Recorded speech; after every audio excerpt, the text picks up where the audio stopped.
Well, that's something you don't see every day. Hey everyone, it's me, Oliver. This is just a editor's note. This video is going to be a little bit shorter, which is okay, but there's not going to be a whole lot of talking in this video. I'm thinking about narrating it, honestly. I think that'd be pretty cool, trying that out. The reason why is because we came to look at a project car, which you will see in the video. I will tell you which one it is. And out of respect for the owner of the property, I didn't want to be sticking my camera around everywhere, making it look like that was the reason we were there. There's not a whole lot of filming that went on because we did a lot of talking. He kind of showed us around his area and showed us some of his projects. But I just thought this would be a cool little fun video until I get some more work done to the Corvair. And let me know what you think about the video. All right, today is going to be a good day because we're not working on that. My dad and I are going on a road trip to a non-disclosed location somewhere that I'm not going to say, obviously. And we're going to pick up my brother along the way. And we are going to go to a friend's house who has a potential future project for us. And so, yeah, exciting stuff. So I'm not going to tell you what it is yet. We will, well, I'll let you, you'll see it, don't worry. So we got to get on the road. It's a couple hours away. And, yeah, exciting stuff happening.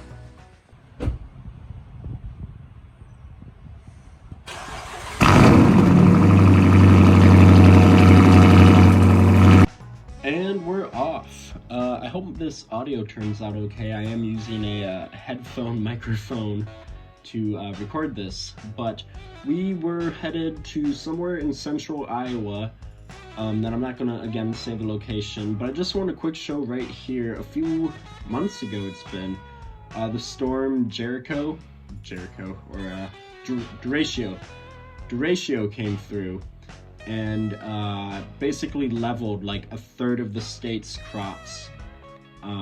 And they said it was the equivalent of a hurricane, and I think they had confirmed 5 tornadoes touchdown. So luckily we didn't get anything where I live, but yeah, it was pretty scary, and there was just a lot of damage done throughout the state of Iowa. So maybe you heard about that on the news. One other interesting fun fact about Iowa is they are one of the leading producers of wind energy. So that's pretty cool. We stopped at this really cool diner. We were gonna stop at a fast food Jimmy John's, but it was just really cool. They had a diner, they had homemade malts, the special of the day. It was really good, so I'm glad we stopped there. Alright, so we finally made it to our friend's place, and he had just purchased this 71 Satellite. It was a 318 car.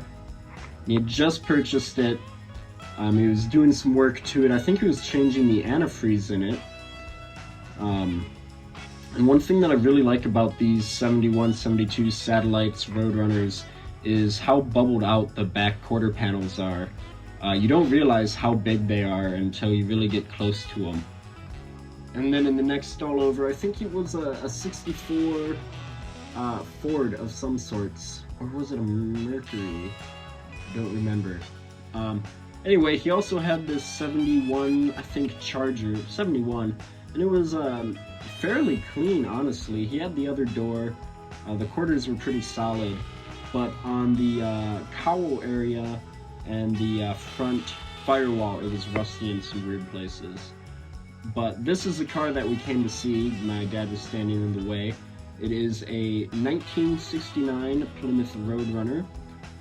For anyone who wants to know, my dream car is a 1970 Plymouth Roadrunner. But we were kind of checking it out, seeing out if this was a project that we were going to want to pursue. Obviously, the floors were going to need to be completely replaced, as well as the trunk floor. But it was a pretty clean car overall, pretty solid. The lower quarter panels were gone though, but you know, it is a Mopar. The K-member, which I do zoom in on later, was really clean, which meant that probably the frame rails were the same. It was a factory B5 blue car, And if I'm not mistaken, I think it was probably a 383. But it was a auto, but it was a floor shift auto. And I just wanted to show the leaf springs how flat they were. This was his Challenger. It was a 1970, I believe. Really unique color, or cool. I don't know if it's unique, but I liked it. Big hole in the floor there, but it was really cool. It's been sitting there for a while. But yeah, I thought it was pretty cool. And then this was a Fury, I believe. Yeah, Fury right there on the dash. And then that was a 318 motor sitting there. So that was pretty cool. He had parts hanging from the rafters. I think there was a 4-speed on the ground there. My hand movement there, I was explaining to my brother what the difference between a 69 and a 70 Roadrunner is. Then my dad was holding the hood open again here. Showing off the K-member, just how clean it was. It was still like factory black. Maybe a little oil, but you know.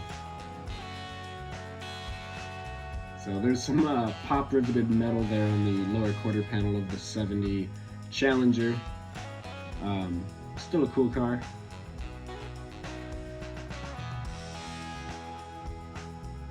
And then some fenders hanging in the rafters for the Fury.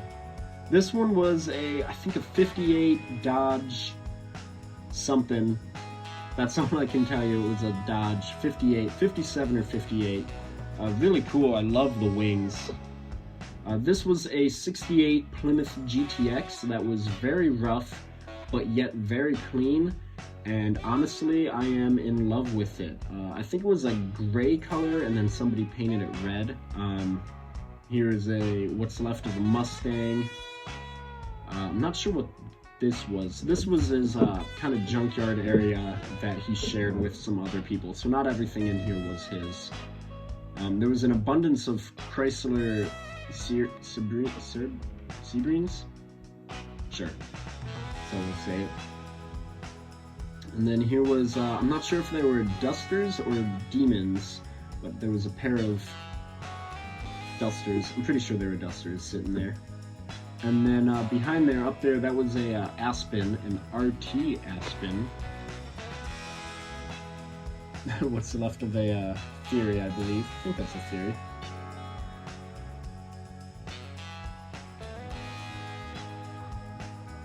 This was pretty cool. That was a International Scout that was sitting back there. I thought that was pretty cool. I like those old Scouts. This was a Chrysler Horizon. I think that's what it is. And I don't know why there was a bunch of ropes back there, but...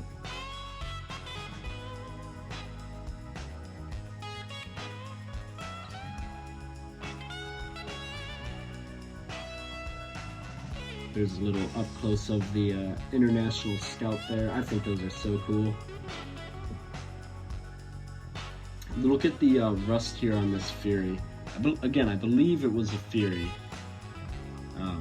But yeah, it just rusted crazily. I didn't get any footage of the hood, but it was gone. These were some cool gas pumps that were laying around.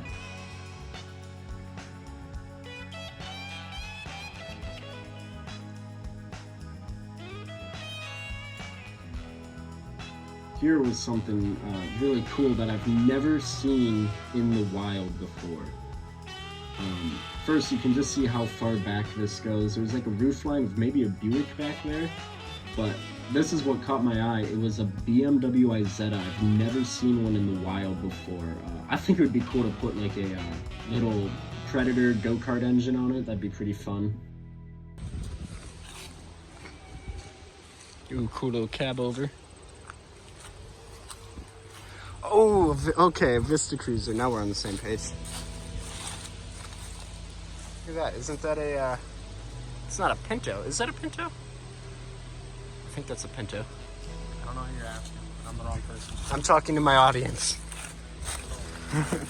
Hey, audience, is that a Pinto? Bro. Why? I hate you. Is that a Torino? Wow, there's a lot of cool stuff here. Ooh.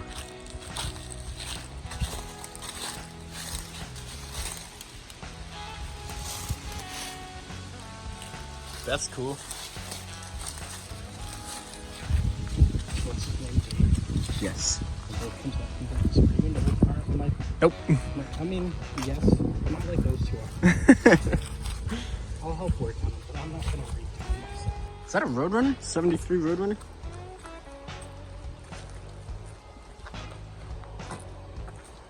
Yep. 73 Roadrunner. I think they turned up there. Ooh, I like that too. That's cool. I like the Christmas tree truck. Okay, I got a picture. Decorating early. Yeah, it's even got a present in there.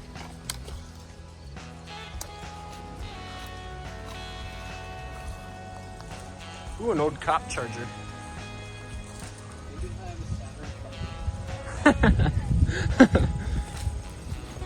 Ooh, I like that. I like these early 60s. What is this? So 63? Wow, a bunch of cars back there. Well, that's something you don't see every day. Get in the way. Tried Firebird. Got the roll cage in there. You know what I'd do with those? What? Chop the front off and put a Camaro front end down. Why? Because they're basically the same as a Camaro. Yeah, but these are cooler.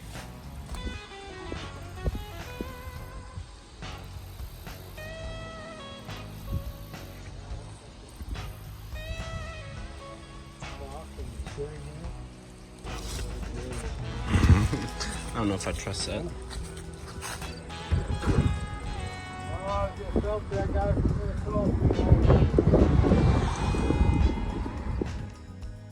And we're back. So yeah, that was a lot of fun. It was a long day. I wish I could have filmed more. There was a lot of cars there. It was late, obviously, in the year, so there's a lot of overgrowth. It's hard to see everything, you know, brush and everything in the way. But there was a lot of cool cars there. We went there to go and look at the 69 Roadrunner in the garage. We're not sure if we're going to go for it. A lot in the works. Honestly, though, the 68 GTX that I wish I would have gotten more pictures and footage of, that one I feel like is calling me. And everyone's going, why would, of all the cars there, you want literally the crappiest one? It's been my dream for like a really long time to do a Mad Max build. Something fun, something V8 lifted, old muscle car.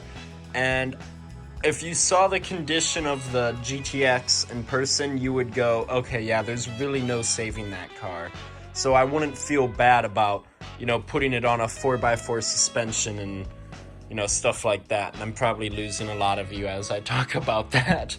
But that's just something that I think is cool. A lot of the cars that we saw later on, like the 69 Charger, like literally a 69 Charger leaning up against a fence, that wasn't his. That was the people's that he kind of owned the junkyard with. Turns out when we left, I didn't know about this, but there was 13 acres, and we walked through maybe 1 acre. So that's, yeah, that's crazy. So I'm hoping maybe in the future we could go back there, maybe early spring when all the bugs are dead and there's like no grass or overgrowth. We could go and explore the other 12 acres. But with that being said, I'm going to wrap up the video. I hope you enjoyed this little video. It's been a while since I posted. My dad and I are really kicking butt on the Corvair. I don't even want to show you, but if you saw my recent video, you know that this isn't the same. There's been a lot of changes here. So I'm not going to say anything. I'm not going to show off anything more because the next video I'm hoping is out soon. But that's all I'm going to say. Big things are happening there. So with that being said, remember to like, comment, subscribe. I'm at like 720 some subscribers. That is absolutely crazy. It's just thank you to all of you. Yeah, let me know what you liked about the video. I love reading the comments. But with that being said, I'm going to bed because we didn't get home until late. So, good night, everyone. Have a good day. Or night. I don't know what time it is.